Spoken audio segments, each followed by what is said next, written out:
Hello everyone, कैसे हैं आप सब? फातिमा फिजिक्स में आप सबका स्वागत है।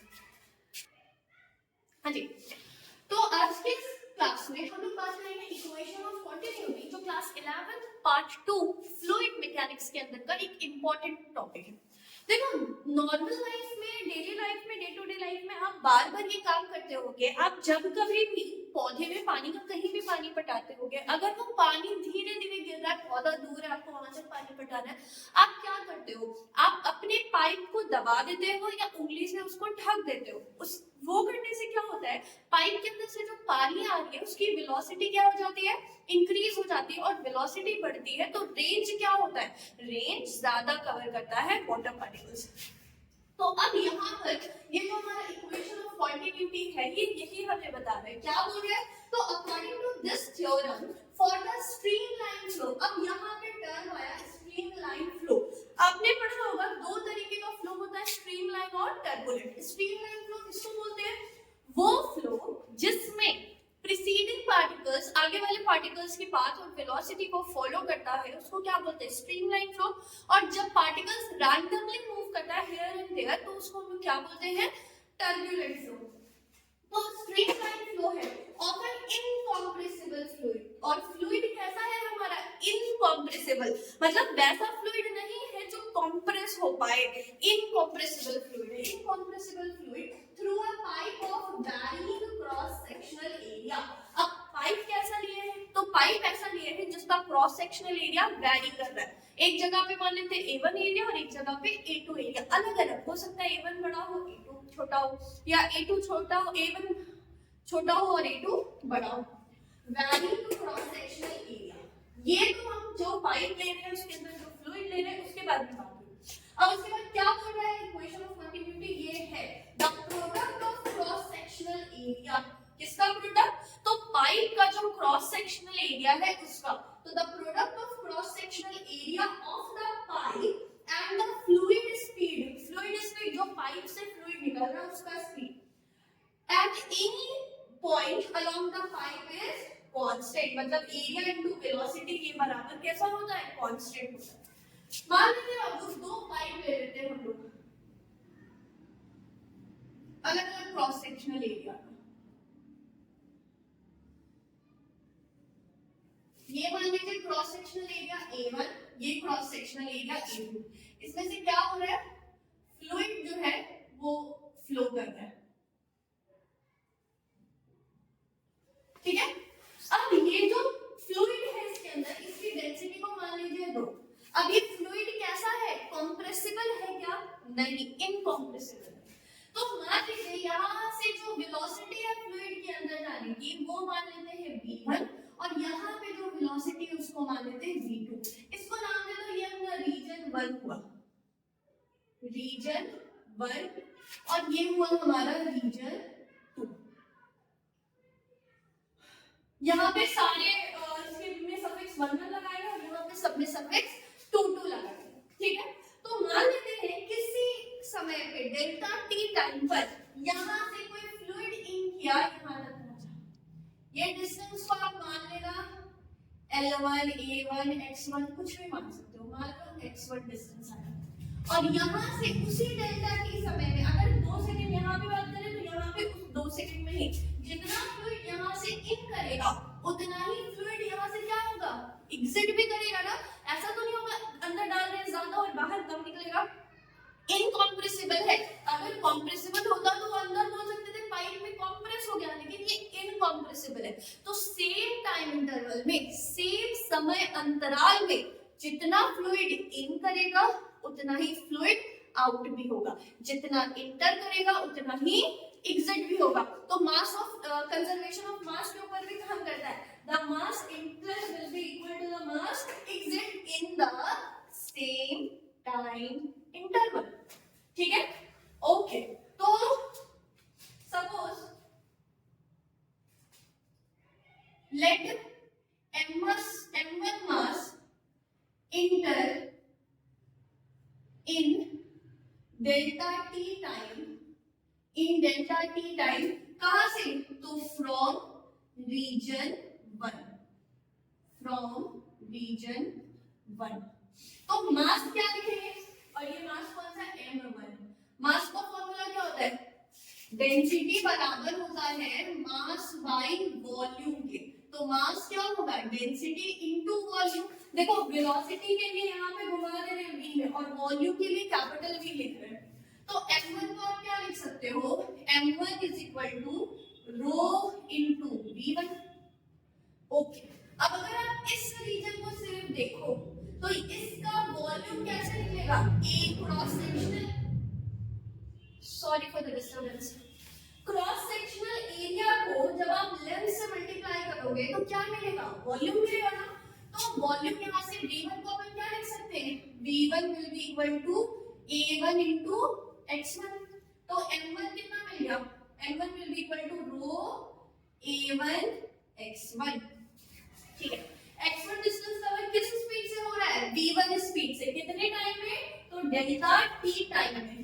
तो स्पीड बराबर क्या होता है, डिस्टेंस बाय टाइम। तो v1 is equal to x1 by delta t। ये v वॉल्यूम का है और ये v वेलोसिटी का है। तो यहां से आप x1 को क्या लिख सकते हो, v1 delta t, velocity 1 into time interval.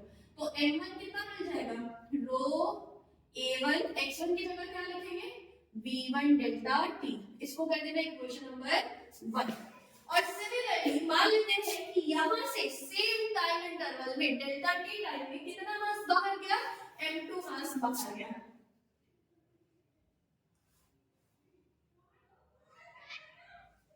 ये m1 क्या है, तो m1 है मास एंटरिंग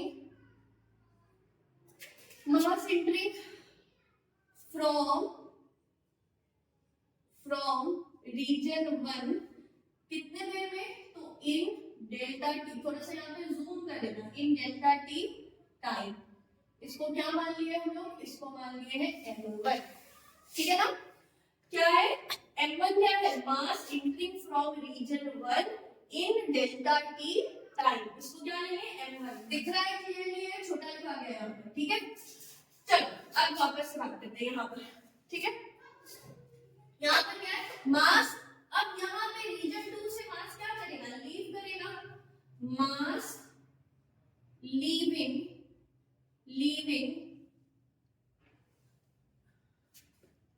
अच्छा यहाँ पे तो लिखा ही होगा, खैर mass leaving from region 2 same time interval में बात कर रहे हैं ना, इन डेल्टा टी टाइम।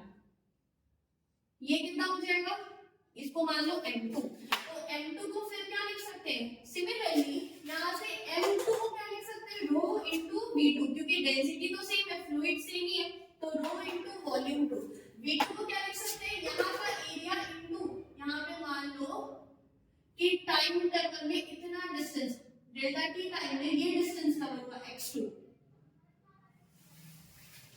x2 जो है थोड़ा ज्यादा होगा क्योंकि यहाँ पर, हाँ जी चलिए, ये हो गया अपना x2। ठीक है, तो v2 को क्या लिख सकते हैं, a2 into x2, area into length. तो m2 will be equal to row a2 x2। और सिमिलरली यहाँ पे जैसा किया, x2 को क्या लिख सकते हैं, v2 into delta t, time interval तो सेम ही है ना। तो m2 क्या हो गया अपना, m2 will be equal to row a2 x2 की जगह क्या लिखेंगे, v2 into डेल्टा t। इसको कर देना इक्वेशन नंबर 2। अब सुनो, फ्लूइड कैसा है, इनकॉम्प्रेसिबल। जो जितना मास यहाँ से इंटर होगा उतना ही मास यहाँ से एग्जिट होगा। अगर आप सेम टाइम में बात कर रहे हो, अगर ज्यादा कम टाइम में बात कर रहे हो तो वो अलग अलग मास होगा, बट सेम टाइम में जितना इंटर होगा उतना ही एग्जिट होगा, क्योंकि बीच में कहीं पे ऑप्शन ही नहीं है कहीं और फ्लूइड के जाने का ना।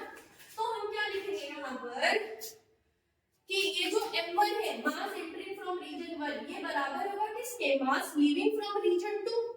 हाँ कि ना, तो अगर आपके पास जगह है यहाँ पर कर लेते हैं। ठीक है, तो यहाँ पर हम क्या लिखेंगे, mass entering will be equal to what, mass leaving. अब आपको मालूम डेवलप, मैंने तो पूरा लिखना तो mass entering from region 1 equal to mass leaving from region 2।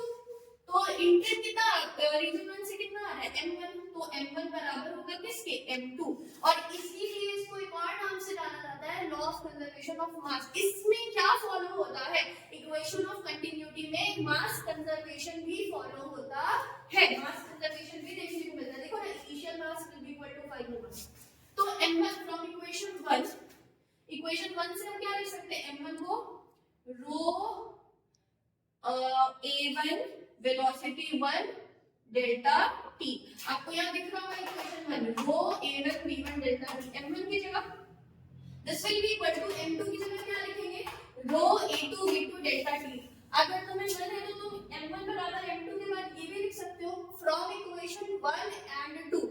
m1 m2 का वैल्यू कहां से निकाल रहे हैं, इक्वेशन 1 और इक्वेशन 2 में से निकाल रहे हैं। तो m2 की जगह क्या लिखेंगे, रो a2 v2 डेल्टा t। देखा यहाँ पे, अब यहाँ देखो रो से रो गया, डेल्टा t से डेल्टा t गया, तो अपन को क्या मिला, a1 v1 will be equal to a2 v2। मतलब दो पॉइंट का बात किया गया है, तो area into velocity of first region will be equal to area into velocity of second region. तो यहाँ से साथ साथ बोलते रहना, उससे क्या रिकॉल होगा तुम्हारा। तो यहाँ पे हम क्या बोल सकते हैं कि एरिया और वेलोसिटी का प्रोडक्ट जो होता है वो हमेशा कैसा रहता है, कांस्टेंट रहता है। तो इसीलिए किस लिए, इसीलिए जब पाइप से पानी धीमा आता है तो हम क्या करते हैं, एरिया को घटा देते हैं। क्यों, क्योंकि इन दोनों को मल्टीप्लाई होकर कांस्टेंट रह रहे हैं, तो एरिया घटा रहे तो वेलोसिटी को बढ़ना पड़ेगा ताकि वो दोनों एक दूसरे को क्या करें, मैनेज कर दें। और अगर वेलोसिटी ज्यादा है तो हम क्या करेंगे, एरिया को बढ़ा देंगे। पाइप दबाए पे है उसको छोड़ देंगे तो फिर वेलोसिटी क्या हो जाएगी, घट जाएगी ना। तो एरिया इनटू वेलोसिटी जो है वो हमेशा कैसा रहता है, कांस्टेंट रहता है। ठीक है, और किसी डिटेल्स के लिए इंस्टाग्राम पे फॉलो कर लेना, आई थिंक क्लियर होगा। ठीक है, तो समझ में आया है तो do like share follow and subscribe. चलिए देख लीजिएगा।